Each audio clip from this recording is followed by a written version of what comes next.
കാണ്ടുപൂട്ട് കിടക്കുന്ന വേരുകളുള്ള വൃക്ഷം, നല്ല വടാവൃക്ഷം, പടർന്നു പന്തലിച്ച ശിഖരങ്ങൾ, ആകാശത്ത് വിടർന്നു നിൽക്കുന്ന വൃക്ഷം പോലെ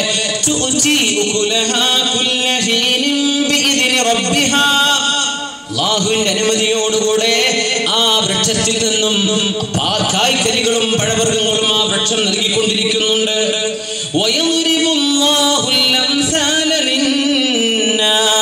സാധാരണക്കാർക്ക് മനസ്സിലാവാൻ അല്ലാഹു ചില ഉദാഹരണങ്ങൾ പറഞ്ഞു തരികയാണ്. ലഅല്ലഹും യതദക്കറൂൻ, അവർ ചിന്തിച്ച് മനസ്സിലാക്കാൻ വേണ്ടി അല്ലാഹു ഉദാഹരണങ്ങൾ പറഞ്ഞു തരുന്നു. ഉദാഹരണം പറയുമ്പോൾ എളുപ്പമാവുമല്ലോ. ഉദാഹരണം പറയുമ്പോൾ എളുപ്പമാവും. തഖരീബുൽ ലിൽ അദ്ഹാൻ, ബുദ്ധിക്ക് പെട്ടെന്ന് മനസ്സിലാവാൻ ഉദാഹരണങ്ങൾ കഴിയുന്നു. അതുകൊണ്ടാണ് അല്ലാഹു ഉദാഹരണങ്ങൾ കുറേ പറഞ്ഞിട്ടുണ്ട് ഖുർആൻ. അങ്ങനെ തന്നെ കിതാബുകളുണ്ട്. ആലിമീങ്ങൾ അല്ലാഹു പറഞ്ഞ ഉദാഹരണങ്ങളുടെ അത്ഭുതങ്ങൾ എന്ന് പറഞ്ഞിട്ട് കിതാബുണ്ട്. അൽ അംസാലുൽ ഖുർആനിയ്യ, ഖുർആനിൽ വന്ന മിസാലുകൾ അല്ലാഹു ഉദാഹരണം പറഞ്ഞത്. നല്ല വാക്ക്. ഒരു അറാബിയായ മനുഷ്യൻ അല്ലാഹുവിന്റെ റസൂലിന്റെ മുമ്പിലേക്ക് കടന്നു വരുന്നു സ്വല്ലല്ലാഹു അലൈഹി വസല്ലം. നമ്മൾ കേട്ടിട്ടുള്ള ഒരു സംഭവമായിരിക്കാം, പക്ഷെ അതിന്റെ അവസാന ഭാഗം, അതിന്റെ ഒരു ഡീറ്റെയിൽസ് ഉണ്ട്, അത് മനസ്സിലാവാൻ വേണ്ടി.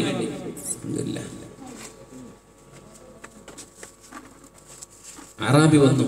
അറാബികൾ എന്ന് പറഞ്ഞാൽ തന്നെ അൺസിവിലൈസ്ഡ്, വലിയ സംസ്കാരമൊന്നും ഉണ്ടാവില്ല, എങ്ങനെ പെരുമാറണമെന്നൊന്നും അറിയില്ല.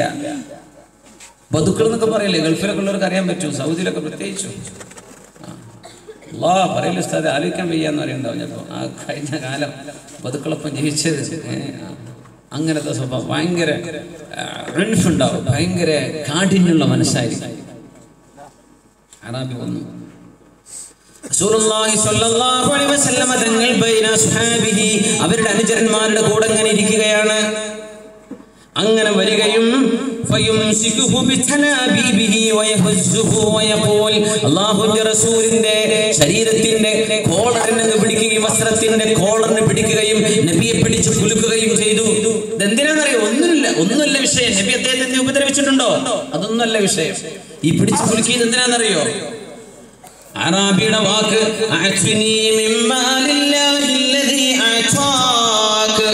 അല്ലാഹു നിങ്ങൾക്ക് തന്ന പണമുണ്ടല്ലോ നബിയെ, അതെനിക്ക് തരും. ഇതിനാ വിളിക്കണത്. അല്ലാഹു നിങ്ങൾക്ക് തന്ന പൈസ ഉണ്ടല്ലോ, ആ പൈസ എനിക്ക് തരും നബിയെ, ആ പൈസ എനിക്ക് തരും. ലാ മിൻ മാലി അബീക വലാ മിൻ മാലി ഉമ്മിക, അത് നിങ്ങളുടെ ഉമ്മയുടെ പൈസയല്ലല്ലോ, നിങ്ങളുടെ വാപ്പയുടെ പൈസയല്ലല്ലോ, അല്ലാഹു തന്നല്ലേ തരും നബിയെ.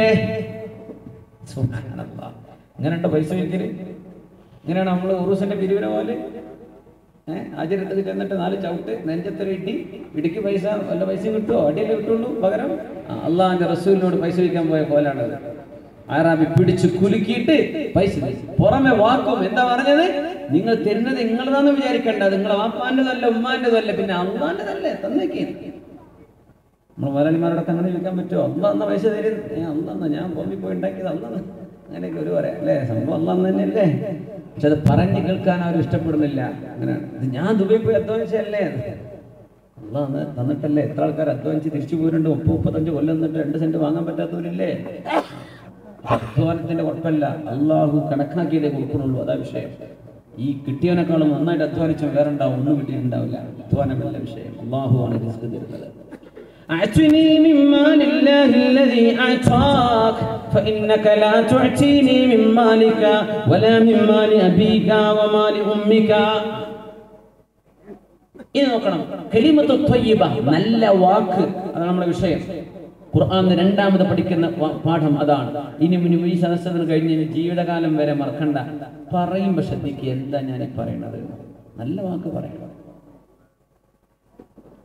റസൂലുള്ളാഹി സ്വല്ലല്ലാഹു അലൈഹി വസല്ലം തങ്ങളുടെ സ്വഹാബികൾ ഈ അറാബിയുടെ വാക്ക് കേട്ടപ്പോഴേക്കും فيقوم صحابة رسول الله يريدون أن يؤدبوا من يعتدي على شخص محمد أشرف الخلق പോലെയുള്ള ഒരു മഹത്തായ പുണ്യവാളനായ ഒരു മഹാനെ അപമാനിക്കാൻ ശ്രമിച്ച ഒരാൾക്ക് അച്ചടക്കം പഠിപ്പിക്കാൻ വേണ്ടി സ്വഹാബികൾ എഴുന്നേറ്റു. പറഞ്ഞാൽ ഇയാളെ പെരുമാറാൻ തീരുമാനിച്ചു. നബി തങ്ങളുടെ വാക്കെന്താണ്? അലാ റിസ്ലിക്കും, നിങ്ങൾ അടങ്ങിയിരിക്കുന്ന സമ്പത്ത് അള്ളാഹു തന്നതാണല്ലോ, സമ്പത്ത് അള്ളാഹുവിൻ്റെതല്ലേ, അതല്ലേ പറഞ്ഞിട്ടുള്ളൂ. അള്ളാഹുവിൻ്റെതാണല്ലോ സമ്പത്ത്. നിങ്ങൾ ഇരിക്കും, നിങ്ങൾ ആരെന്ത് ചെയ്ത് ചൂടാവരുതെന്ന് പറഞ്ഞു. അൽ മാലു മാലുല്ലാഹ്. റസൂലുള്ളാഹി തങ്ങൾ ഈ അറാബിയെ തോളിൽ കൈവച്ച് പിടിക്കുകയും അയാളോട് തമാശ പറയുകയും അദ്ദേഹത്തോട് സൗമ്യമായി പെരുമാറുകയും ചെയ്ത് നബി തങ്ങളുടെ വീട്ടിലേക്ക് കൊണ്ടുപോയി. അഷ്റഫുൽ ഖൽഖിന്റെ വീട്ടിലേക്ക് വീട്ടിൽ കൊണ്ടുപോയിട്ട് പെരക്കാട് പറഞ്ഞു, നമുക്ക് മാറി നോക്കി, നിനക്ക് വേണ്ടതൊക്കെ എടുത്തോ, നിനക്ക് വേണ്ടാത്തവിടെ വെച്ചേക്ക് എടുത്തോ എന്ന് പറഞ്ഞു. വീട്ടിൽ കൊണ്ടുപോയിട്ട് അങ്ങനെ ഉണ്ടാവോ? ആരെങ്കിലും ചെയ്ത് നിനക്ക് വേണ്ടതെടുത്തോ. ആ വീട്ടിൽ തപ്പി നോക്കിയിട്ട് എന്ത് കിട്ടാനാണ്? 3 മാസമോ 4 മാസമോ കഴിയുമ്പോൾ ഒന്ന് വേവിച്ച് തിന്നാനുള്ള ഒന്നുപോലും അഷ്റഫുൽ ഖൽഖിന്റെ വീട്ടിലില്ലായിരുന്നുവെന്നല്ലേ ആയിഷ ബീവി റളിയല്ലാഹു അൻഹ പറഞ്ഞത്. എന്ത് കിട്ടാനാ അവിടെ? അങ്ങനെ ഹബീബായ സ്വല്ലല്ലാഹു അലൈഹി വസല്ലം തങ്ങൾ സ്വഹാബികളോട് പറയുന്നുണ്ട്, നിങ്ങൾ എന്തെങ്കിലും കൊടുത്തേക്കണം. എന്റെ വീട്ടിൽ നിന്ന് കൊടുക്കാൻ കഴിയുന്നത് ഒരേ ഒരു കാരക്കയല്ലാതെ മറ്റൊന്നും എന്റെ വീട്ടിൽ നിന്ന് കിട്ടിയിട്ടില്ല. അത് അയാൾ എടുത്തിട്ടുണ്ട്. ഒരു കാരക്ക. നമ്മൾ വിചാരിക്കണം, നമ്മൾ കേരവൃക്ഷമുള്ള കേരളത്തിൽ നമ്മൾ വിചാരിക്കും നമ്മുടെ വീട്ടിലൊക്കെ തെങ്ങുണ്ടാകുമ്പോ ഇഷ്ടം പോലെ തേങ്ങ കാണുമല്ലോ. നമ്മൾ വിചാരിക്കും നബിന്റെ വീട്ടിൽ പിന്നെ കൊട്ടക്കണക്കിന് ഈത്തപ്പഴം ഉണ്ടാവുന്നു. ഇല്ല, ഒന്നേ ഒന്ന്. ഒരു ഈത്തപ്പഴമല്ലാതെ ഹബീബിന്റെ വീട്ടിലപ്പോ ഇല്ല. എടുത്തോടെന്ന് പറഞ്ഞാൽ എടുത്തും ചെയ്തത്, ഒന്നെടുത്തു. പക്ഷേ ഒന്നുമില്ലാത്ത ആ വീടാണ് ഭൂമിയുടെ മുകളിൽ വെച്ച വീടുകളെക്കാളും ഏറ്റവും ഖൈറായ വീട്. ഒരു സാധനവും ഇല്ലാതിരുന്ന അഷ്റഫുൽ ഖൽഖിന്റെ വീടായിരുന്നല്ലോ സ്വല്ലല്ലാഹു അലൈഹി വസല്ലം. അറബിയായ മനുഷ്യൻ ആ ഹബീബായ നബി തങ്ങളുടെ വീട്ടിൽ നിന്ന് ഒരു കാരക്കെടുത്തിട്ട് പുറത്തിറങ്ങിയിട്ട് പറഞ്ഞു, അഹ്സൻത, നിങ്ങൾ നന്മയാണ് ചെയ്തത് മുഹമ്മദ് നബിയെ. വജസാകല്ലാഹു മിൻ അഹ്ലിൻ വഅശീറത്തിൻ ഖൈറാ, അല്ലാഹു നിങ്ങൾക്കും നിങ്ങളുടെ വീട്ടുകാർക്കും ഖൈർ ചെയ്യട്ടെ എന്ന് പറഞ്ഞ് അയാൾ ഇറങ്ങി. ഇത് ആരെ കണ്ടിട്ടുള്ളൂ? നബിയും ഈ അറാബി മാത്രമേ അറിഞ്ഞിട്ടുള്ളൂ. നബിക്ക് ദുആ ചെയ്തു കൊടുത്തു. ആദ്യം നബിയെ പിടിച്ച് കുലുക്കി ചോദിച്ച ആളാണ്. സല്ലല്ലാഹു അലൈഹി വസല്ലം തങ്ങൾ പറഞ്ഞു, എന്റെ സ്വഹാബികൾക്ക് ഒരു വിഷമം തോന്നിയിട്ടുണ്ട്. നിങ്ങൾ നേരത്തെ എന്നോട് ഇങ്ങനെ പറഞ്ഞില്ലേ, ചൂടായിട്ട് പറഞ്ഞില്ലേ? അത് കേട്ടപ്പോ സ്വഹാബികൾക്ക് നിങ്ങളോടൊരു വിഷമം തോന്നിയിട്ടുണ്ട്. അതുകൊണ്ട് നീ ഇപ്പൊ എന്നോട് പറഞ്ഞില്ലേ ഒരു നല്ല വാക്ക്, ആ നല്ല വാക്ക് സ്വഹാബത്തിന്റെ മുമ്പിൽ പോയിട്ടൊന്ന് പറഞ്ഞു കൊടുക്കും. അവരുടെ മനസ്സൊന്ന് ക്ലിയർ ആയിക്കോട്ടെ. അവർക്ക് നിങ്ങളോട് ദേഷ്യമുണ്ട്, അത് അവരോട് കൂടെ പറഞ്ഞു കൊടുക്കും. നിങ്ങൾ എന്നോട് പറഞ്ഞില്ല അഹ്സൻത, നന്നായി നബിയെ, നിങ്ങൾ ചെയ്ത് നന്നായി. ജസാകല്ലാഹു ഖൈറൻ അൻ അഹ്ലി വഅശീറ, നിങ്ങളുടെ കുടുംബത്തിനും മക്കൾക്കൊക്കെ അല്ലാഹു ഖൈർ ചെയ്യട്ടെ എന്നോട് പറഞ്ഞില്ലേ? അത് നിങ്ങളെ സ്വഹാബത്തിന്റെ മുമ്പൊന്ന് പോയി പറഞ്ഞു കിട്ടോ. റസൂലുള്ളാഹി സ്വല്ലല്ലാഹു അലൈഹി വസല്ലം തങ്ങൾ അറാബിയെ പിടിച്ചുകൊണ്ടുവന്ന സ്വഹാബിയുടെ മുമ്പിൽ നിർത്തിയിട്ട് പറഞ്ഞു, അൽ അഹ്സൻതു ഇലൈക യാ അറാബി, അറാബി ഞാൻ നിങ്ങളോട് നന്മ ചെയ്തോ? നഅം വജസാകല്ലാഹു മിൻ അഹ്ലിൻ വഅശീറത്തിൻ ഖൈറാ, അല്ലാഹു നിങ്ങൾക്ക് ഖൈർ ചെയ്യട്ടെ, നിങ്ങളുടെ കുടുംബത്തിന് അല്ലാഹു നന്മ ചെയ്യട്ടെ. വീട്ടിൽ നിന്ന് ഭക്ഷണം കഴിച്ച അസ്തമാർ ദ്വാരക്കും അൽ ഫാത്തിഹ എന്ന് പറഞ്ഞ് 3 ഖുൽ ഹുവല്ലാഹു അഹദും ഒരു ഖുൽ അഊദു ബിഫലക്കും ഖുൽ അഊദു ബിറബ്ബിന്നാസും. ചില്ലറ കിട്ടലാണോ? ഭക്ഷണം കഴിച്ച് ഇറങ്ങുമ്പോൾ ദ്വാരക്കണം. ഈ അറാബി പോലും ദ്വാരന്നു. നബി തങ്ങൾ ദുആ ചെയ്തു കൊടുക്കുമായിരുന്നു സ്വല്ലല്ലാഹു അലൈഹി വസല്ലം.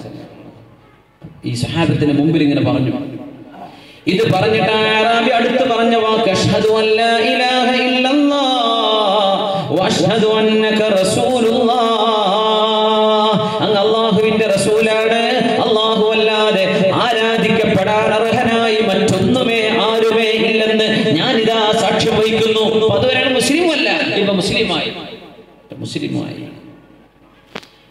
റസൂലുള്ളാഹി തങ്ങൾ പറഞ്ഞു, ഇന്നമാ മസലി വമസലുകും വമസലു ഹാദൽ അറാബി. നബി തങ്ങൾ ഒരു ഉപദേശം പഠിപ്പിക്കുകയാണ്. ഇതാണ് പഠിക്കേണ്ട ഭാഗം. സ്വഹാബികളെ, ഞാനും നിങ്ങളും ഈ അറാബിയായ മനുഷ്യന്റെയും ഉദാഹരണം ഞാനൊന്ന് പറഞ്ഞു തരട്ടെ. കറജുലിൻ കാനത് ലഹു ദാബ്ബ, ഒരു മൃഗമുണ്ടായിരുന്ന ഒരാളെ പോലെ അയാൾക്കൊരു മൃഗമുണ്ട്. ഫനഫറത് മിൻഹു, ആ മൃഗം ഇറങ്ങി ഓടി. ഇയാൾ പറഞ്ഞത് കേൾക്കാതെ. ഒരാൾ ഉദാഹരണം പറയുന്നത്, ഞാനും നിങ്ങളും ഈ അറാബി ഇപ്പൊ ഈ നടന്ന സംഭവമല്ലേ, ഞാൻ പറഞ്ഞുതരാം. ഒരാളെ പോലെ അയാളുടെ മൃഗം പോറ്റി വളർത്തുന്ന ഒരു മൃഗം ഓടിപ്പോയി. ജനങ്ങളെല്ലാവരും ആ മൃഗത്തിന്റെ പിന്നാലെ ഓടുകയാണ്. അടിച്ചിട്ട് ഓടിച്ചിട്ട് ആ മൃഗം പിന്നെ പറഞ്ഞു കേൾക്കുന്നു. അതിന്റെ ഓട്ടം പിന്നെയും കൂടി. അങ്ങനെ ഓടുകയാണ്. ഓടി എവിടെയെങ്കിലും വല്ല പുഴയിലും ചാടി ചത്തുപോയേനെ. അപ്പോഴാണ് ഈ ഉടമസ്ഥനായ ആള് വന്നിട്ട് ആ മൃഗത്തിന് എന്തോ ഒരല്പം പുല്ലിങ്ങനെ കാണിച്ചു കൊടുത്തപ്പോഴേക്കും ഉടമസ്ഥനെ കണ്ടപ്പോ ആ മൃഗം ഇങ്ങനെ നേരെ വന്നു. ഒരു കുഴപ്പമുണ്ടായില്ല. അയാൾക്കാണ് മൃഗത്തെ കിട്ടുകയും ചെയ്തു. ആ മൃഗം പറഞ്ഞത് ഉടമസ്ഥൻ പറഞ്ഞപ്പോ അത് കേൾക്കുകയും ചെയ്തു. നാട്ടുകാരിറങ്ങിയിരുന്നെങ്കിൽ എന്താ സംഭവിക്കുക? ആ കന്നുകാലി ഓടി എവിടെയെങ്കിലും ചാടി കാലൊടിഞ്ഞ് ചത്തുപോയേനെ. ഇങ്ങനെയാണ് ഞാനും നിങ്ങളും തമ്മിലുള്ള ഉദാഹരണം എന്ന് റസൂലുള്ളാഹി സ്വല്ലല്ലാഹു അലൈഹി വസല്ലം നബി തങ്ങൾ പറഞ്ഞു, അമാ ഇന്നി ലൗ തറക്തുകും അലാ ഹാദൽ അറാബി, ഈ അറാബിയായ മനുഷ്യനെ അടിക്കാൻ വേണ്ടി നിങ്ങൾ എഴുന്നേറ്റപ്പോ ഞാൻ നിങ്ങളോട് അത് ചെയ്യരുത് എന്ന് പറഞ്ഞിരുന്നുവെങ്കിൽ, ചെയ്യരുത് എന്ന് പറഞ്ഞില്ലായിരുന്നെങ്കിൽ ലദറബ്തുമൂഹു, നിങ്ങളെയാൾ അടിക്കും, ഫഔജഅതുമൂഹു, നിങ്ങളെയാളെ വേദനിപ്പിക്കും, ഫദഹബ മിൻ ഇൻദികും അലാ കുഫ്രിഹി, അങ്ങനെ നിങ്ങളിൽ നിന്ന് ഓടി അയാൾ കുഫറിലേക്ക് തന്നെ തിരിച്ചു പോകും. ഇസ്ലാം ആശ്ലേഷിക്കാനോ മുസ്ലിം ആവാനോ അയാൾക്ക് സാധിക്കുമോ? അങ്ങനെ അയാൾ ഓടിപ്പോവുകയും നരകത്തിലേക്ക് പ്രവേശിക്കുകയും ചെയ്യുമായിരുന്നുവല്ലോ. ഞാൻ നിങ്ങളോട് അടിക്കാൻ പറഞ്ഞാൽ നിങ്ങൾ അടിച്ചോളൂ എന്ന് പറഞ്ഞിരുന്നെങ്കിൽ നിങ്ങൾ അടിക്കും. അയാൾ ഇസ്ലാമിലേക്ക് വരുമോ? ഇല്ല. അയാൾ കുഫറിൽ തന്നെ മരിക്കൂലേ? അത് ചെയ്യാതിരിക്കാൻ ഞാൻ ഇടപെട്ട് നിങ്ങളോട് അരുതെന്ന് പറഞ്ഞു. നല്ല നിലക്കായ അറാബിയോട് പറഞ്ഞു കൊടുത്തപ്പോ അയാളിപ്പോ മുസ്ലിമായില്ലേ? സുബ്ഹാനല്ലാഹ്. നമ്മളെ കലാപുണ്ടാക്കാൻ ഭയങ്കര ആവേശം ഉണ്ടാവും മനുഷ്യന്മാർക്ക്, സ്വാഭാവികമാണ്. പ്രത്യേകിച്ച് വിവിധ മതങ്ങളും സംഘടനകളൊക്കെ ജീവിക്കുമ്പോൾ കുറച്ച് പിശാചുകൾ കുറച്ചാൾക്കാരുടെ തലയുണ്ടാവും. ഇതെല്ലാ നാട്ടിലുണ്ട്. കുറച്ചാൾക്കാരുടെ തലയുണ്ടാവും. അവർക്ക് പ്രശ്നം ഉണ്ടാക്കൽ ആവശ്യം, പ്രശ്നം ഉണ്ടാക്കലാണ്. അത് ബാക്കിയുള്ളവരങ്ങ് സമ്മതിച്ചു കൊടുത്താൽ നാട് കുട്ടിച്ചോറാവും, അല്ലേ? അമുസ്ലിമീങ്ങളായ ആളുകൾ തമ്മിൽ ഏറ്റവും കൂടുതൽ നല്ല മതമൈത്രി, ഏറ്റവും കൂടുതൽ സഹനം, അങ്ങനെ ജീവിക്കേണ്ടവരാ മുസ്ലിമീങ്ങൾ. നമുക്ക് അത് വിഷയമല്ല. അവരുടെ കലാപത്തിൽ ആൾ മരിച്ചാലും ജീവിച്ചാലും കുഴപ്പമില്ല. നമ്മൾ തമ്മിൽ നടന്ന ഭയങ്കര പ്രശ്നം. അങ്ങനെയല്ല, മറ്റുള്ളവർക്കും ഈക്വൽ റൈറ്റ്സ്, തുല്യ അവകാശം ഉണ്ടെന്നാണ്. നബി തങ്ങളുടെ വീട്ടിൽ ജോലി ചെയ്ത എത്ര ജൂതന്മാരായ ചെക്കന്മാരുണ്ടായിരുന്നു. ഗുലാമുൻ യഹൂദിയുൻ, ഹദീസിൽ കാണാം. ജൂതനായൊരു യങ് മാൻ, ജൂതനായൊരു ചെറുപ്പക്കാരൻ, ജൂതനായൊരു ഗുലാം നബിന്റെ വീട്ടിൽ ജോലി ചെയ്തിരുന്നു. ആരാ ജൂതന്മാരെ? നബി അമ്പിയാക്കന്മാരെ കൊല്ലാമെന്നവർ. നമ്മൾ ആലോചിച്ച് നോക്കി. മുസ്ലിമീങ്ങളോട് യുദ്ധം ചെയ്യുകയോ മുസ്ലിമീങ്ങളോട് നാട്ടി പുറത്താക്കണമെന്നോ പറയുന്ന ഏതെങ്കിലും ഒരു സംഘടനയുടെ ഒരു പ്രവർത്തകനെ നമ്മുടെ വീട്ടിലെ സഹായത്തിന് നിർത്തുന്ന അവസ്ഥ എങ്ങനെ ഉണ്ടാവും? ഇതുപോലെ. അങ്ങനെയല്ലേ ജൂതന്മാർ നബി തങ്ങളുടെ കാലത്ത് ഞങ്ങൾക്കുണ്ടായിട്ടുണ്ട്. ആ ജൂതൻ മനസ്സറിഞ്ഞുകൊണ്ട് ഞാൻ മുസ്ലിം ആവട്ടെ എന്ന് ചിന്തിച്ചില്ല. അങ്ങനെ ചെറുപ്പക്കാരൻ പെട്ടെന്ന് അസുഖം വന്ന് മരിക്കാൻ വേണ്ടി കിടക്കുകയാണ്. അപ്പോൾ റസൂലുള്ളാഹി സ്വല്ലല്ലാഹു അലൈഹി വസല്ലം തങ്ങളുടെ അടുത്തേക്ക് ചെന്നു. തങ്ങൾ ചെന്നിട്ട് പറഞ്ഞു, ചെറുപ്പക്കാരനോട് പറഞ്ഞു, യാ ഗുലാം ഇശ്ഹദ്, മോനെ കലിമ ചൊല്ലെന്ന് പറഞ്ഞു. അപ്പൊ കുട്ടി വാപ്പാന്റെ മുഖത്തേക്ക് ഇങ്ങനെ നോക്കി. ജൂതനാണ് വാപ്പ. നബി തങ്ങൾ പറയണത് എന്താ? മുസ്ലിമായിട്ട് മരിക്കുന്ന പറഞ്ഞത്, നിനക്ക് സ്വർഗം കിട്ടും, നീ കാഫിറായിട്ട് മരിക്കില്ല. അഷ്ഹദു അല്ലാ ഇലാഹ ഇല്ലല്ലാഹ് വഅഷ്ഹദു അന്ന മുഹമ്മദർ റസൂലുള്ളാഹ് എന്ന് പറയും. കുട്ടി മരിക്കാൻ പോവാണ്. നബി തങ്ങൾ സമയം കൊടുക്കുകയാണ് എന്ന് പറഞ്ഞാൽ കൂടെ നിൽക്കുമ്പോൾ നാളെ തന്നെ മുസ്ലിം ആണോ എന്ന് പറയാൻ പറ്റില്ല. അവർക്ക് സമയം കൊടുക്കണം. ചിലർക്ക് ഒരുപാട് സമയം എടുക്കും വിഷയം മനസ്സിലാവാൻ, ചിലർക്ക് പെട്ടെന്ന് മനസ്സിലാവും. ഞാൻ ഇപ്പൊ മുസ്ലിം ആവാം, അങ്ങനെ ഉണ്ടാവും കുറെ ആൾക്കാർ. ചില എത്ര കേൾക്കുന്നുണ്ടാവും, കുറേ കേൾക്കും. ഈ മൈക്ക് സെറ്റുകാരൊക്കെ അങ്ങനെയാണ്. നിങ്ങൾ പേരെന്താ? സന്തോഷ് കേട്ടത്ര വേദ വേറെ ചിലപ്പോൾ കേട്ടിട്ടുണ്ടാവില്ല. അവർ കുറെ ചിന്തിക്കുന്ന ആൾക്കാരാണ്. കുറെ ഞാൻ ആലോചിക്കട്ടെ, വേദമൊക്കെ ഞാൻ കേട്ടിട്ടുണ്ട്. ഞാൻ ഹിന്ദുക്കളുടെ പരിപാടിക്കും പോകാറുണ്ട്, ക്രിസ്ത്യാനികളുടെ പരിപാടിക്ക് ആനമേളക്കും മൈക്ക് സെറ്റിട്ട് പോകാറുണ്ട്. ഞാൻ ചിന്തിക്കട്ടെ. അങ്ങനെ ചൊല്ലി കുറെ സമയം എടുത്തെന്ന് വരും. സന്തോഷോട് ഇപ്പൊ കരിമല്ലോ എന്ന് പറഞ്ഞാൽ ചൊല്ലൂല. എനിക്ക് ആഗ്രഹമുണ്ട് സന്തോഷം കരിമല്ലോണെന്ന്. പക്ഷെ സന്തോഷം പഠിച്ചോട്ടെ, സമയം എടുത്തോട്ടെ, പഠിക്കണം, വെറുതെ നടക്കരുത്. അവർ കേൾക്കുന്നത്ര വേദ ആരും കേൾക്കണില്ല. നമ്മൾ കൂട്ടുകാരുടെ പേരാ റഫീഖ് ഒപ്പം എനിക്ക് സന്തോഷം എടുത്തു. റഫീഖ് എപ്പോഴും സന്തോഷത്തോട് ഇസ്ലാമിനെ പറ്റി പറഞ്ഞു കൊടുത്തിട്ടുണ്ടാ? നമ്മൾ ചിന്തിക്കണത് ചിലർക്ക് ഒരുപാട് സമയം എടുത്തെന്ന് വരും, കുറെ സമയം എടുക്കും, അവർ ചിന്തിക്കും. ചിലർ പെട്ടെന്ന് ഓൺ ദ സ്പോട്ട് മുസ്ലിമാണ് ആൾക്കാരുണ്ട്. എനിക്ക് ബോധ്യപ്പെട്ടു, ഞാൻ നാളെ മരിച്ചാൽ ഞാൻ നരകത്തിലേക്കാണ്, എനിക്ക് സ്വർഗം വേണം. അതുകൊണ്ട് ഞാൻ ചിലർ കുറച്ച് കഴിയട്ടെ, ഞാൻ ആലോചിക്കട്ടെ. അതുകൊണ്ടാണ് നബി ആ ചെറുപ്പക്കാരനോട് എന്താ മുസ്ലിം ആവണമെന്ന് പറഞ്ഞു കൊടുത്തില്ല നബി തങ്ങൾ. അവൻ അങ്ങനെ മരിക്കുന്നൊരവസ്ഥ വന്നു. ചെറുപ്പക്കാരൻ തന്നെയാണ്, മരിക്കാൻ. തങ്ങൾ അപ്പ ചെന്ന് ഇനി ഇവനെ രക്ഷപ്പെടുത്തിയില്ലെങ്കിൽ ഇവൻ നാളെ കത്തിയാളും നരകത്തിലേക്കാണ് പോണത്. അവിടെ പറഞ്ഞു, വാപ്പയുടെ മുമ്പിൽ നബി തങ്ങൾ പറഞ്ഞു, മോൻ കലിമ ചൊല്ലു എന്ന് പറഞ്ഞു. അപ്പൊ മോൻ വാപ്പാന്റെ മുഖത്തേക്ക് നോക്കി. വാപ്പ പറഞ്ഞു, മോൻ അത്യ അബുൽ ഖാസിം, റസൂലുള്ളാഹി പറഞ്ഞത് കേട്ടോ എന്ന് പറഞ്ഞു. അപ്പൊ ജനം കലിമ ചൊല്ലി, അഷ്ഹദു അല്ലാ ഇലാഹ ഇല്ലല്ലാഹ് വഅഷ്ഹദു അന്ന മുഹമ്മദുർ റസൂലുള്ളാഹ്. മിനിറ്റുകൾ കൊണ്ട് ചെറുപ്പക്കാരൻ മരിക്കുകയും ചെയ്തു. റളിയല്ലാഹു തആല സ്വഹാബിയ. ഒരു പ്രാവശ്യം നിസ്കരിക്കുക പോലും ചെയ്തിട്ടില്ലാത്ത സ്വഹാബിമാരുണ്ടെന്ന കലിമ ചൊല്ലി അപ്പൊ തന്നെ യുദ്ധത്തിലേക്ക്, കലിമ ചൊല്ലി ഉടൻ തന്നെ മരിച്ചു. നബി തങ്ങൾ അത്രയും ടോളറന്റ് ആണ്. ഈ ടോളറൻസ് എന്താ നമുക്കില്ലാതെ പോയത്? എന്താ നമ്മൾ ഭയങ്കര വികാരജീവികളായത്? നമുക്കെന്താ ഒരു സമാധാനം ഇഷ്ടപ്പെടാത്തത്?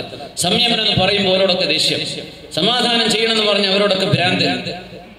ഇവിടെ മനുഷ്യന്മാർ തോന്നുന്ന പോലെ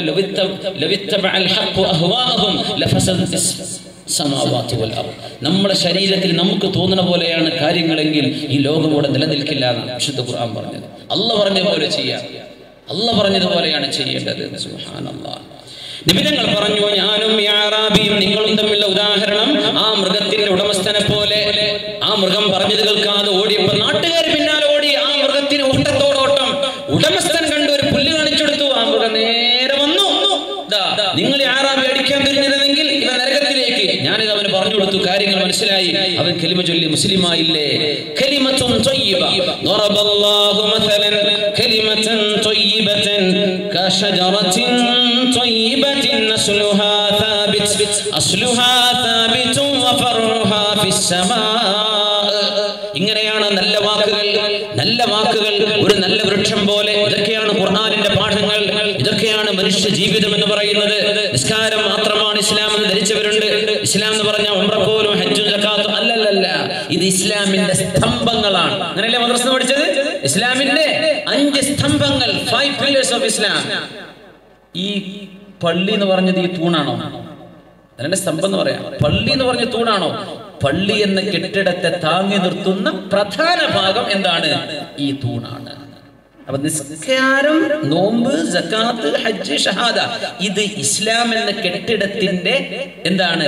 പില്ലറായിട്ടുള്ളൂ. ഇനി വാർക്കണം, ചുമര് വെക്കണം, ടൈൽസ് ഇടണം, പ്ലംബിംഗ് ചെയ്യണം, ഇലക്ട്രീഷ്യനെ വിളിക്കണം, ഇതൊക്കെ ബാക്കി കിടക്കാണ്. ഫർണിച്ചർ കൊണ്ടുവരണം, ഇതൊക്കെയാണ് ഈ പറഞ്ഞുകൊണ്ടിരിക്കുന്ന സംഗതി. ഇസ്ലാമായി അത് ഇസ്ലാമിന്റെ സ്തംഭമേ ആയിട്ടുള്ളൂ, ഫൗണ്ടേഷൻ. അതിന്റെ മേലെ പിന്നെ എത്ര കഴിയണം? തറട എത്ര എളുപ്പമാണ്. ചെറുപ്പക്കാരൊക്കെ തറട്ട് വെക്കും, ബാക്കി അമോഷം ഉണ്ടായി കൊടുക്കണം എന്നാണ് അല്ലേ? ഈ തറട്ട് വെച്ച് നിസ്കരിച്ച് നടന്നാൽ പോരെ, പിന്നെ കള്ളുകൂടി തോന്നിവാസമൊക്കെ ഉണ്ട്. റമദാൻ വരുമ്പോൾ തിരിച്ചു വരും, റമദാൻ പോയാൽ പിന്നെ പോവും ചെയ്യും. ഇതല്ല ഇസ്ലാം, ഇതല്ല ഇസ്ലാം. ضرب الله ألم تر كيف ضرب الله مثلا كلمة طيبة. നല്ല വാക്കുകൾ പറയുന്നവരാണ് മുസ്ലിമീങ്ങൾ. അങ്ങനെയാണ് നല്ല വാക്ക് പറയണം. അസ്ലുഹാ സാബിതുൻ വഫർഉഹാ ഫിസ്സമാ. മുസ്ലിമീങ്ങളുടെ വാക്കുകൾ നന്നാവണം. നബി തങ്ങളെങ്ങാനും അവിടെ പ്രകോപിതരാവുകയോ സ്വഹാബികൾ പ്രക്ഷുബ്ധരായപ്പോൾ അങ്ങനെ തന്നെ നടക്കട്ടെ എന്ന സമ്മതം മൂളുകയോ ചെയ്തിരുന്നുവെങ്കിൽ നമ്മുടെ മഹാനായ മർഹൂം സയ്യിദ് മുഹമ്മദ് അലി ശിഹാബ് തങ്ങൾ അല്ലാഹുവിന്റെ ഖബറിനെ സ്വർഗ്ഗത്തോപ്പാക്കി കൊടുക്കുമാറാകട്ടെ. നമ്മുടെ നാടുകളിൽ തങ്ങൾ എത്താത്ത കാലുകളുണ്ടോ? തങ്ങളുടെ കാല് കുത്താത്ത പ്രദേശങ്ങളുണ്ടോ? മഹല്ലുകളുണ്ടോ? എല്ലായിടത്തും എത്തിയില്ലേ? തങ്ങൾക്ക് വയ്യ. അവിടെ അമേരിക്കയിൽ വരെ കൊണ്ടുപോയി തങ്ങളുടെ ബാക്ക് പെയിന്റെ ഓപ്പറേഷൻ ചെയ്തു. 4 ആൾക്കാർ വിളിച്ചു, തങ്ങൾ എൻ്റെ കല്യാണത്തിന് വരണം. പൊന്നാര തങ്ങൾ ആ പാണക്കാടുന്ന് ഇത്ര വരെ യാത്ര ചെയ്ത് തങ്ങൾ വരണ്ട, തങ്ങൾക്ക് ക്ഷീണല്ലേ, തങ്ങൾ ദ്വാരനാ മതി എന്ന് നമുക്ക് പറയാൻ കഴിഞ്ഞില്ല. നമ്മൾ വിചാരിച്ചു തങ്ങൾ വരുന്നതിനെ വർക്ക്, തങ്ങൾ വരല വർക്ക് തന്നെയാണ്. പക്ഷെ ആ തങ്ങളെ ബുദ്ധിമുട്ടാക്കി വിളിച്ചത് കുരുത്തക്കേടാണ്. അങ്ങനെ ചെയ്യാൻ പാടില്ലായിരുന്നു. ക്ഷീണുണ്ട്, തങ്ങൾ വരണ്ട തങ്ങളെ. നമ്മൾ എന്നാലും വിളിച്ചു, തങ്ങൾ വരൂല എന്ന് പറയില്ല, തങ്ങൾ കഴിയൂല എന്നും പറയില്ല. എനിക്ക് ഓർമ്മയുണ്ട്, ഞാൻ അറിയുന്ന ഒരാൾ നമ്മുടെ കബീർ വൈസ് ഉസ്താദിന്റെ മണിക്കോട്ട് ഉസ്താദിന്റെ നാട്ടുകാരൻ ഒരാളുണ്ട്. അദ്ദേഹത്തിന്റെ ഇഷ്ടം കൊണ്ട് തങ്ങൾ ഈ ഓപ്പറേഷൻ കഴിഞ്ഞ് വന്നിട്ട് തങ്ങളെ പൊരയ്ക്കൊന്ന് കുടിക്കലിന് വരാൻ, തങ്ങൾ വരാന്ന് പറഞ്ഞാൽ വണ്ടൂരാണ് അടുത്തന്നെ. പക്ഷെ ആ വീട്ടിക്ക് കുത്തനെ ഇറങ്ങണം. എനിക്ക് തന്നെ ഇറങ്ങാൻ പ്രയാസമാണ്. അപ്പൊ തങ്ങൾ പറഞ്ഞു, ഇവിടുന്ന് തോരുന്നാൽ മതി, എനിക്ക് ഇറങ്ങാൻ പറ്റണില്ല. എന്നാലും തങ്ങൾ പാപ്പൊന്ന് വന്നാൽ സന്തോഷമാണ്. തങ്ങളുടെ ഇറങ്ങി ചെന്നു ആ വീട്ടിക്ക്. അതൊക്കെ കുരുത്തക്കേടാണ്, ചെയ്യാൻ പാടില്ലായിരുന്നു. തങ്ങൾ അവിടെ വന്നാൽ മതി, ഞങ്ങൾ എത്ര എൻ്റെ നാട്ടിൽ വന്നില്ല തങ്ങൾ, അൽഹംദുലില്ലാ സന്തോഷം. അതും വരണ്ട, തങ്ങൾ വീട്ടിൽ വിശ്രമിച്ചോളൂ എന്നാ പറയേണ്ടിയിരുന്നത്. എന്നാലും നമ്മൾ തങ്ങളെ കൊടക് വിളിച്ചു, മംഗലാപുരത്തേക്ക് വിളിച്ചു, തങ്ങളെ തിരുവനന്തപുരത്തേക്ക് വിളിച്ചു, എല്ലായിടത്തേക്കും വിളിച്ചു. തങ്ങൾ വരില്ല എന്ന് പറയില്ല. അതാണ് പാണക്കാട്ടെ കുടുംബത്തിന്റെ വലിയൊരു പ്രത്യേകത. അല്ലാഹുവിന്റെ ഖബറും സ്വർഗ്ഗത്തോപ്പാക്കി കൊടുക്കുമാറാകട്ടെ. അന്ന് ബാബരി മസ്ജിദ് തകർന്നപ്പോൾ നമ്മളൊക്കെ വളരെ വിഷമിച്ചില്ലേ? 1992 അല്ലേ? അന്ന് തങ്ങളാ പറഞ്ഞത്, കേരളത്തിൽ ഒരു ക്ഷേത്രത്തിനും അപകടം സംഭവിക്കരുത്, നിങ്ങൾ ആത്മസംയമനം പാലിക്കണം എന്ന് മഹാനായ തങ്ങൾ പാണക്കാട്ടെന്ന് പറഞ്ഞ ആ ഒരൊറ്റ വാക്കാണ് നമ്മുടെ നാട് ചോരക്കുരുതിയില്ലാതെ നമ്മുടെ നാടിനെ രക്ഷപ്പെടുത്തിയത്. ആ സംയമനത്തിന്റെ വാക്കാണ്. അന്നത് ചിലർക്ക് പിടിച്ചിട്ടില്ലായിരുന്നു. തങ്ങൾ പറഞ്ഞു പോയി കത്തിച്ചോളി എന്ന് പറഞ്ഞാൽ എന്താകുമായിരുന്നു നമ്മുടെ നാടിന്റെ അവസ്ഥ? നമ്മുടെ അയൽപക്കക്കാരായ മറ്റു മതവിശ്വാസികൾ അങ്ങേയറ്റം സ്നേഹത്തിലും അങ്ങേയറ്റം സഹിഷ്ണുതയിലും ജീവിക്കുന്ന കുടുംബങ്ങൾ ശത്രുക്കളായി മാറിപ്പോകുമായിരുന്നില്ലേ? തങ്ങളാ പറഞ്ഞത്, ഇവിടെ ഒരു അമ്പലത്തിനും പോർലേൽക്കരുത്, ഒരു അമ്പലത്തിനും തീവക്കുകയോ ഒന്നും ചെയ്യരുത്. നമ്മൾ ബാബരി മസ്ജിദ് ഒന്നും നഷ്ടപ്പെട്ടു, നമ്മളിതിൽ സങ്കടപ്പെട്ട് ദുഃഖിതരാണ്. പക്ഷേ അതിലധികം നമുക്ക് നഷ്ടം ഇനി ഉണ്ടാവരുത്, നഷ്ടം കൂടരുത്. നമ്മൾ ബുദ്ധിപരമായി പ്രവർത്തിക്കണം, മതസഹിഷ്ണുത പാലിക്കണം എന്ന് മഹാനായ തങ്ങൾ പറഞ്ഞ ആ വാക്ക് നിങ്ങൾ ആലോചിച്ച് നോക്കി. നമുക്കൊന്നും പിടിച്ചിട്ടുണ്ടാവില്ല ചിലപ്പോൾ ചെറുപ്പക്കാർക്ക്. ആരോഗ്യം ചോരത്തളപ്പ് ശരീരത്തിൽ ഉണ്ടാവുമ്പോഴും പിടി കൊല്ലാതെ വർക്ക് ചെയ്യൂല. പക്ഷെ തങ്ങളാ പറഞ്ഞ വാക്ക് നോക്കണം, കലിമത്തിൻ ത്വയ്യിബ. ആ ഒരു നല്ല വാക്കാണ്, കശജറത്തിൻ ത്വയ്യിബ, ഒരു നല്ല വൃക്ഷം പോലെ, അസ്ലുഹാ സാബിതും വഫർഉഹാ ഫിസ്സമാ. അതിന്റെ വേരുകൾ ഭൂമിയിലേക്ക് ആണ്ടുകൊണ്ട് കിടക്കുന്നു, അതിന്റെ ശിഖരങ്ങൾ പടർന്നു നിൽക്കുന്ന ഒരു മഹാവൃക്ഷം വലിയ തണല് നൽകുന്ന പോലെ നിങ്ങൾക്ക് ആശ്വാസം തരും. കലിമത്തുൻ ത്വയ്യിബ, നല്ല വാക്കെന്ന് പരിശുദ്ധ ഖുർആൻ. ഇത് ഖുർആനിന്റെ അധ്യാപനമാണ്. തങ്ങൾക്ക് പറഞ്ഞുകൂടായിരുന്നോ ഒരു നേതാവ് ഞാൻ പറഞ്ഞൊക്കെ നടക്കും എന്നൊരു അഹങ്കാരമാണ് തങ്ങൾക്കുള്ളതെങ്കിൽ തങ്ങൾക്ക് പറയാലോ, അടിച്ചു പൊളിക്കും, ചെയ്യൂലേ നമ്മള്. പക്ഷേ മഹാനായ തങ്ങൾ ഖുർആൻ കൊണ്ടാണ് ഇത് പറഞ്ഞത്. അള്ളാഹുവിന്റെ റസൂലിന്റെ ശൈലിയാണ് സ്വീകരിച്ചത്. നബിയുടെ ചോരയല്ലേ ശരീരത്തിൽ ഒഴുകുന്നത്, നബി തങ്ങളുടെ കുടുംബമല്ലേ അവരൊക്കെ. അള്ളാഹു കുടുംബത്തിന് ഇജ്ജത്തിലും അഭിമാനത്തിലും ഈ ഉമ്മത്തിന് എന്നെന്നും നേതൃത്വം നൽകാൻ അള്ളാഹു നിലർത്തുമാറാകട്ടെ. وما يلقاها إلا الذين صبروا وما يلقاها إلا ذو حظ عظيم. ഇങ്ങനെ സഹിഷ്ണുതയോടുകൂടെ പറയാനും പ്രവർത്തിക്കാനും കഴിവുള്ളവർ ഇല്ലല്ലദീന സബറു, നല്ല ക്ഷമയുള്ളവർക്കേ സാധിക്കൂ. വമാ യുലഖാഹാ ഇല്ലാ ذو حظ عظيم, വലിയ സൗഭാഗ്യമുള്ളവർക്കേ ഇങ്ങനെ പെരുമാറാൻ കഴിയൂ. അല്ലാതെ വയലന്റ് ആവാൻ ആർക്കും എളുപ്പമാണ്. പക്ഷേ അള്ളാഹുവിന്റെ രീതി ഇങ്ങനെയാണ്. മഹാനായ ഇബ്രാഹിം ഇബ്നുൽ അദ്ഹം റളിയല്ലാഹു അൻഹു, ലോകപ്രസിദ്ധനായ ആരിഫ് അല്ലയോ, അള്ളാഹുവിന്റെ ഔലിയാക്കളിൽ പ്രമുഖനാണ്. ഇബ്രാഹിം ഇബ്നുൽ അദ്ഹം റളിയല്ലാഹു അൻഹു അങ്ങകലെ ജോർദാനിൽ ജീവിച്ചു പോയ മഹാൻ. അന്നൊരു ജൂതൻ വന്നൊരു നായയെ പിടിച്ചിട്ട്, ജൂതന്മാർക്കന്ന് മുസ്ലിമീങ്ങളൊന്ന് പ്രൊവോക്ക് ചെയ്യാന്ന് പറഞ്ഞാൽ വലിയ ഇഷ്ടമാണ്. ഇന്നും അവർക്കത് ഇഷ്ടമാണ്. എന്താ ചെയ്യാൻ, അവരങ്ങനെയാണ്. ഒരു നായയെ കൊണ്ടുവന്നു. മഹാനായ അല്ലാഹുവിന്റെ ആരിഫായ ഇബ്രാഹിം അത് ഞങ്ങളോടൊരു ചോദ്യം. എന്താണ് ആ ചോദ്യം എന്നറിയുമോ? യാ ഇബ്രാഹിമു, ഇബ്രാഹിം അദ്ഹം തങ്ങളെ, അൽഹിയതുക അത്ഹറു മിൻ ദംബി ഹാദൽ കൽബി, ഈ നായയുടെ വാലിനേക്കാളും നിങ്ങളുടെ താടിക്കാണോ ശുദ്ധിയുള്ളത്, അല്ല ഈ നായയുടെ വാലിനാണോ? നായ മുഗല്ലദായ നജസാണെന്ന് ശറഅ പറയാ. നജസുകളിൽ കട്ടിയേറിയ നജസാണ് നായ. പക്ഷെ അതിനെ കൊന്നു തീർക്കണം എന്നല്ല ശറഅയുടെ ഉദ്ദേശം. അതിന് വെള്ളം കൊടുത്താൽ കൂലി കിട്ടും അല്ലേ? ഒരാളെ തൗബ അല്ലാഹു സ്വീകരിച്ചിട്ടില്ലേ? പക്ഷെ അത് നജസാണ്, അത്രേ ഉള്ളൂ. അല്ലാഹു ചില മൃഗങ്ങൾ അങ്ങനെയാ പഠിച്ചത്. നിങ്ങളുടെ താടിയാണോ എന്റെ നായയുടെ വാലാണോ ഏറ്റവും ശുദ്ധിയുള്ളത്? ഒരു ചോദ്യം. ആ ചോദ്യത്തിന് വല്ല പ്രസക്തി ഉണ്ടോ? ഒരു മസാല പഠിക്കാനാണോ? അല്ല. പിന്നെ എന്താ ചോദിക്കണം? വെറുതെ പ്രക്ഷുബ്ധനാക്കാൻ, പ്രകോപിതരാക്കാൻ, പ്രൊവോക്ക് ചെയ്യിക്കാൻ. മഹാനായ ഇബ്രാഹിം അദ്ഹം റളിയല്ലാഹു അൻഹു ബഹുമാനപ്പെട്ടവർ ഇങ്ങനെ നടക്കുമ്പോഴാണ് ഈ ചോദ്യം ചോദിച്ചത്. യാ ഇബ്രാഹിമു അൽഹിയതുക, നിങ്ങളുടെ താടിയാണോ അത്ഹറു മിൻ ദംബിൽ കൽബി, ഈ നായയുടെ വാലിനേക്കാളും ശുദ്ധി നിങ്ങളുടെ താടിക്കാണോ? മഹാനായ ഇബ്രാഹിം അദ്ഹം തങ്ങൾ മറുപടി പറയാൻ പോകുന്നു. إن كانت في الجنة لهي أطهر من ذنب كلبك. എന്റെ ഈ താടി നാളെ സ്വർഗത്തിലേക്ക് പോകുന്ന താടിയാണെങ്കിൽ, ഈ താടി നാളെ സ്വർഗത്തിലാണെങ്കിൽ നിന്റെ നായയുടെ വാലിനേക്കാളും ഈ താടിയാണ് ശുദ്ധിയുള്ളത്.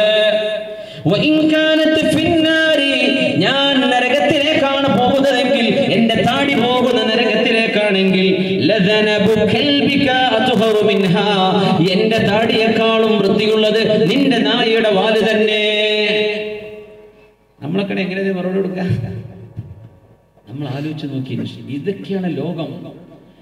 ലതുബ്ലവുന്ന ഫീ അംവാലികും വഅൻഫുസികും, സൂറത്തുൽ മാഇദ.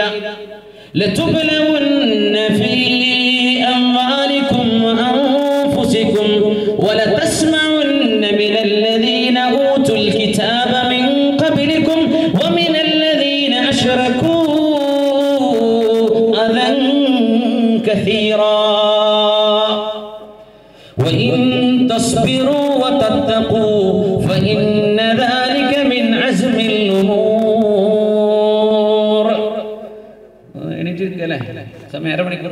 لتبلون في أموالكم وأنفسكم, നിങ്ങളുടെ ശരീരത്തിലും സമ്പത്തിലും നിങ്ങൾക്ക് പരീക്ഷണങ്ങൾ വരും. അങ്ങനെ ഉണ്ടാവും. കച്ചവടം പൊളി തന്നെ, കച്ചവടത്തിൽ ലാഭം തന്നെയല്ല, ആകെ വിഷമം, അങ്ങനെ വരും. ചിലപ്പോൾ ശരീരത്തിൽ ഭയങ്കര അസുഖങ്ങൾ, പ്രയാസം. നമ്മളെപ്പോഴേക്കും പഠിച്ചോനെ സിഹറാണോ മാരണോ അതൊന്നും ചിന്തിക്കരുത്. അള്ളാഹു പരീക്ഷണമായിട്ടും തരും. ചിലപ്പോൾ ചിലത് മാറും, ചിലത് മാറൂല. ചിലത് ഡോക്ടർക്ക് പോയാൽ മാറും, ചിലത് മന്ദിശൂതിയാൻ മാറും, ചിലപ്പോൾ മാറില്ല. അള്ളാഹു ചില പരീക്ഷണങ്ങൾ വെച്ചിട്ടുണ്ടാകും. ചിലപ്പോൾ അത് നമുക്ക് കൂലി കിട്ടാൻ നമ്മുടെ ശരീരവും ശുദ്ധിയാവാനും റൂഹിനെ ശുദ്ധിയാക്കാനുമാണെന്ന് അങ്ങനെ മനസ്സിലാക്കണം.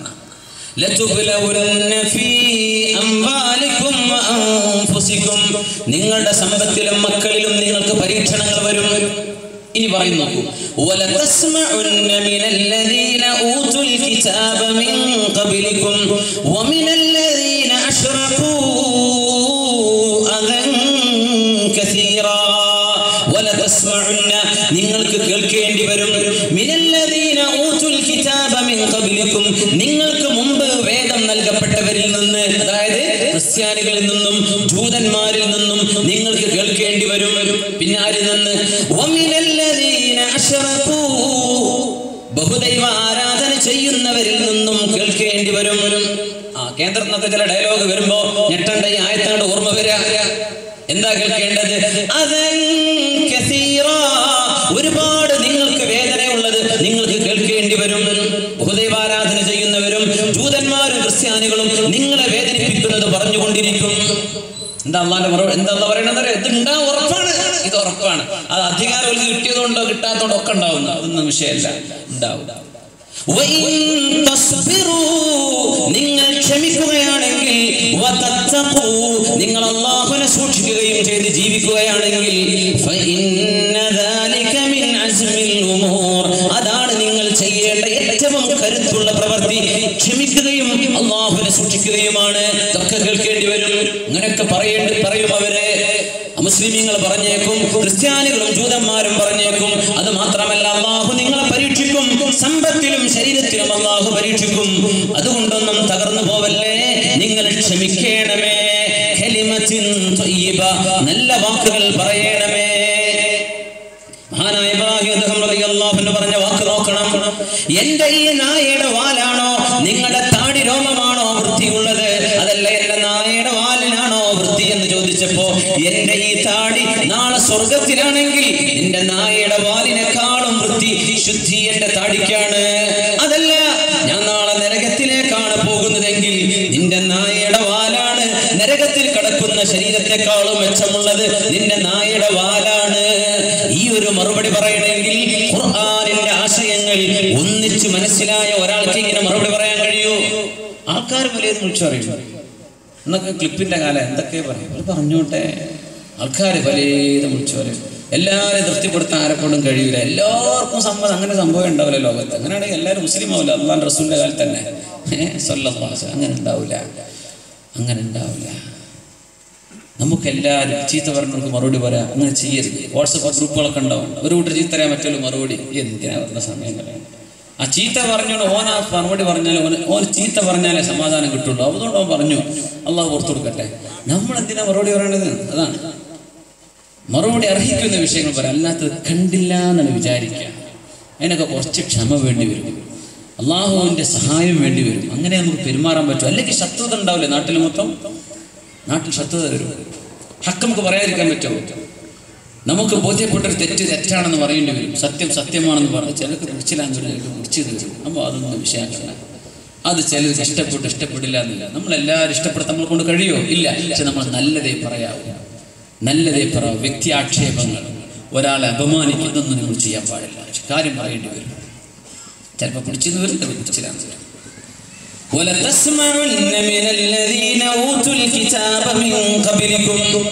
നമ്മളൊന്നും അതിന് മറുപടി പറയാൻ പോവല്ലേ. ക്ഷമിക്കണമേ. നിങ്ങൾ ക്ഷമിക്കുകയും അല്ലാഹുവിനെ ഭയപ്പെടുകയും ചെയ്താൽ അധികം ആൾക്കും സാധിക്കാത്ത, എന്നാൽ നിങ്ങൾ ചെയ്യേണ്ട ഏറ്റവും കരുത്തുള്ള പ്രവൃത്തി അങ്ങനെയാണ്. ക്ഷമിക്കുകയും അല്ലാഹുവിനെ സൂക്ഷിക്കുകയും ചെയ്യാം. റസൂലുള്ളാഹി സ്വല്ലല്ലാഹു അലൈഹി വസല്ലം തങ്ങൾ പഠിപ്പിക്കുന്നു, വലാ തസ്തവിൽ ഹസനതു വലസ്സയ്യിഅ. നന്മയും തിന്മയും ഒരുപോലെയല്ലല്ലോ. നന്മയും തിന്മയും ഒരുപോലെയല്ല. നന്മയൊന്ന് വേറെയാണ്, തിന്മ ഒന്ന് വേറെയാണ്. ഇദ്ഫഅ ബില്ലതി ഹിയ അഹ്സൻ. ഏതാണോ ഏറ്റവും നല്ലത് അതുകൊണ്ടാണ് നിങ്ങൾ തിന്മയെ പ്രതിരോധിക്കേണ്ടത്. ഒരാളെ കിട്ടി ചീത്ത പറയാണ്, ആക്ഷേപിക്കുകയാണ്, പരിഹസിക്കുകയാണ്. നമ്മൾ പ്രതികരിക്കേണ്ടത് പരിഹസിക്കാതിരിക്കൽ മാത്രമല്ല, അവരോട് തിരിച്ചു പരിഹസിക്കാതെ അവർക്ക് വേണ്ടി നന്മ ചെയ്യാം. ചോനെ പുറത്തു കൊടുക്കണമേ, അല്ലാഹുവേ സൽബുദ്ധി കൊടുക്കണമേ, അല്ലാഹുവേ ഹിദായത്ത് കൊടുക്കണേ. ഇതാ നമുക്ക് ചെയ്യാൻ ഇതേ നമുക്ക് ചെയ്യാൻ പാടുള്ളൂ. ഇങ്ങനെ നമ്മൾ ജീവിക്കാൻ പറ്റിയാൽ എന്തോ ഒരു നല്ല ലോകമായിരിക്കും നമ്മൾ ജീവിക്കുന്ന ഈ ഭൂമി. ഇതെല്ലാവർക്കും ദഹിക്കണമില്ല, എല്ലാവരും ഇത് ഉൾക്കൊള്ളുന്നില്ല. ഇങ്ങനെ പ്രവർത്തിക്കാൻ തൗഫീഖ് മനുഷ്യന്മാർക്ക് ഇല്ലാതെ പോവുക. അള്ളാഹു അറിയില്ല, നമ്മൾ ചെയ്ത തെറ്റുകൊണ്ടായിരിക്കും ചിലപ്പോൾ ആ തൗഫീഖ് ഇല്ലാതായി പോവുക. നമ്മൾ ഈ പറയുന്നൊക്കെ 100 നാവ് അങ്ങോട്ട് മറുപടി, ഇതൊന്നും വേണ്ടാത്ത വിഷയങ്ങളാണ്. സംശയങ്ങൾ നിവാരണം നടത്തപ്പെടണം. പക്ഷേ നല്ല വാക്കുകൾ ഉപയോഗിക്കണം. കലിമത്തുൻ ത്വയ്യിബ, നല്ല വാക്ക്. فإذا الذي بينك وبينه عداوة كأنه ولي حميم وما يلقاها إلا الذين صبروا وما يلقاها إلا ذو حظ عظيم. തിന്മയെ പ്രതിരോധിക്കേണ്ടത് നന്മ കൊണ്ടാണ്. കുടുംബജീവിതത്തിൽ ആലോചിക്കുക. ഭാര്യയുടെ വീട്ടുകാർ, ഭർത്താവിന്റെ വീട്ടുകാർ എന്തെങ്കിലും പറയുമ്പോഴേക്കും അങ്ങോട്ട് വാഹനം എടുത്ത് ഓടണ്ട, വീട്ടിലേക്ക് ചെന്ന് അങ്ങോട്ട് പറയണ്ട. മനുഷ്യൻ ക്ഷമിച്ചതിനെ കുറിച്ച് ലോകത്ത് ഒരാൾക്ക് സങ്കടപ്പെടേണ്ടി വന്നിട്ടില്ല. ഒരു മനുഷ്യൻ ഒരു വിഷയത്തിൽ ക്ഷമിച്ചതിന്റെ പേരിൽ സങ്കടപ്പെടേണ്ടി വന്നിട്ടില്ല. പക്ഷെ ക്ഷമിക്കാതെ എന്തെങ്കിലും പറയുകയോ പ്രവർത്തിക്കുകയോ ചെയ്തതിന്റെ പേരിൽ മരണം വരെ സങ്കടപ്പെടേണ്ടി വരും. ക്ഷമിച്ചാൽ സങ്കടപ്പെടണ്ട, ക്ഷമിക്കാതെ വല്ലതും പറഞ്ഞു പോയെങ്കിൽ സങ്കടപ്പെടേണ്ടി വരും. أحبب حبيبك هونا ما عسى أن يكون بغيضك يوما ما أبغض بغيضك هونا ما عسى أن يكون حبيبك يوما ما. നിങ്ങൾക്ക് പറയാൻ പറ്റുമോ?